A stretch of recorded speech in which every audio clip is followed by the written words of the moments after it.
I'm George Curtis. Welcome to It's Your Environment. Each week it's my privilege to bring you guests that teach all of us about our environment. We have a lot of environment here in the state of Wisconsin. We're fortunate to have something like 15,000 lakes, a million miles of streams. We're bordering on two of the Great Lakes. They tell me that the Midwest, including the Great Lakes, has something like 80% of the world's potable water. And water is so critical to the entire world right now. We're becoming aware of the water on top of the land, but we're much more aware than we used to be about the water that's under the land and how we affect that as well. We have forests. We have private forests. We have public forests. We have the Knowles-Nelson land that I don't think any other state can claim. We have more water frontage than any other state other than Florida and Alaska. In short, we're lucky. We're also responsible. And we have appointed a group of people in the state of Wisconsin to protect our resources. And they've got quite a job. It's my privilege to bring the chief warden for the state of Wisconsin here. It's a double privilege because I remember when he was a field warden here. And everything starts in the field and ends in the field. And I want you to meet Todd Schaller. Welcome. Thank you, George. Glad to be here. Well, this is a treat. I don't normally have this kind of good fortune.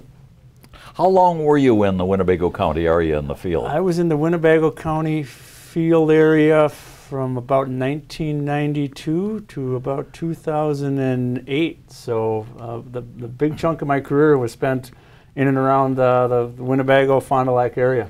And you lived here? Yep, lived here, enjoyed living here.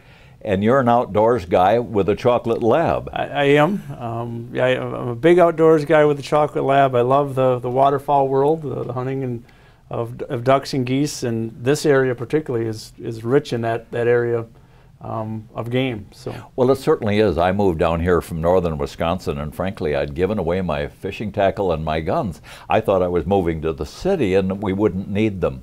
I discovered when I got here, and moving from Lincoln County, where we had good water and we had good grouse hunting and some deer, there was 10 times the wildlife right down here in Winnebago and Fond du Lac County than we ever had up north.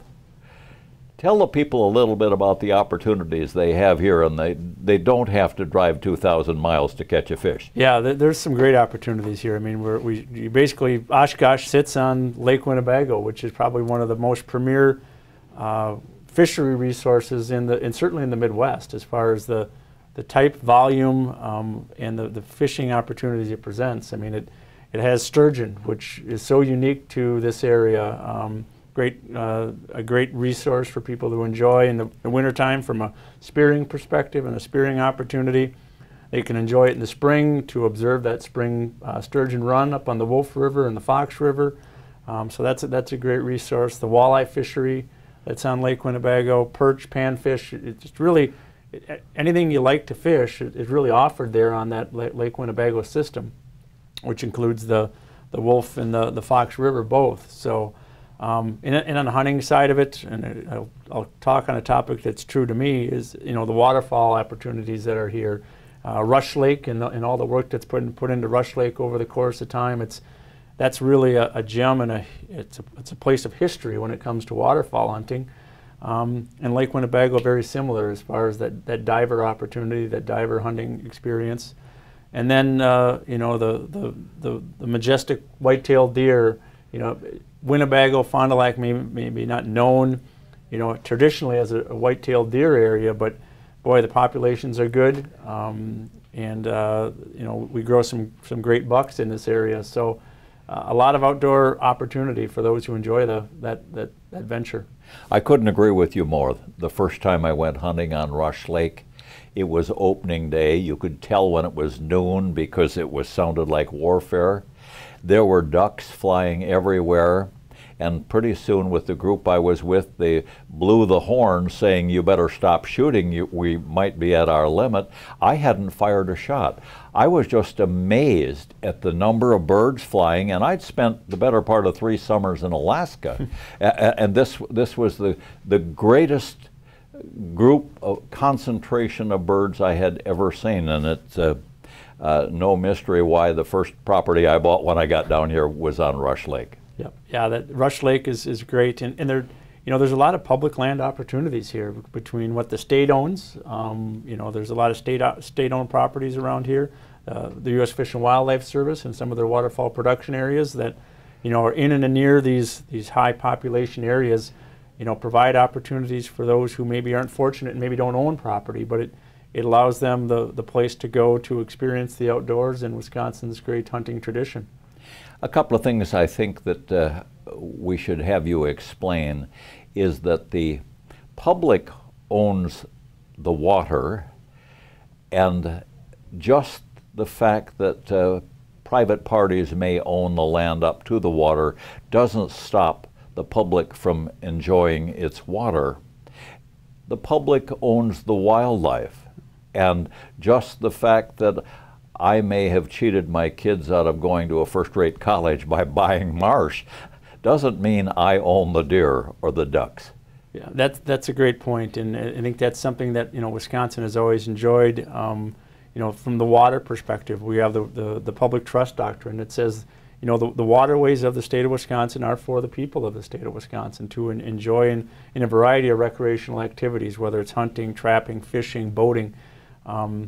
They have the rights to navigation, which really is based on the water, and we always go with the saying that if your feet wet or you're floating a boat, you're in a public area.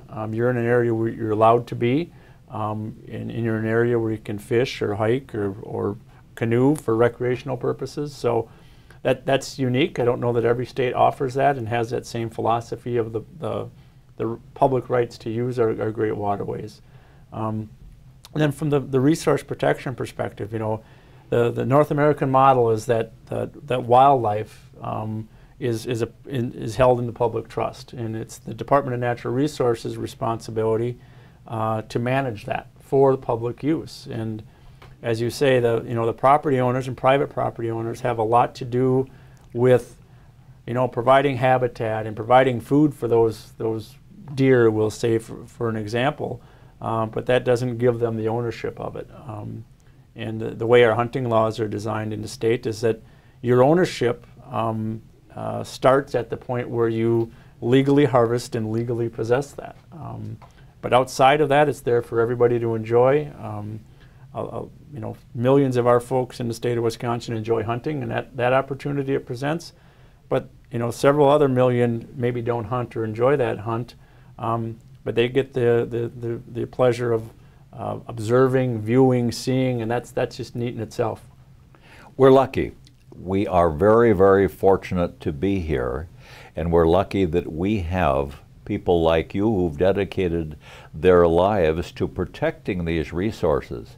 We're going to take a break, and when we come back, I'm going to ask you to explain some of the ways that you, as the chief warden in the state of Wisconsin, and the people you supervise are protecting our resources, and some of the changes that have taken place in the nearly 70 years I've been hunting with back tags and a shotgun with slugs and that sort of thing. We'll be right back.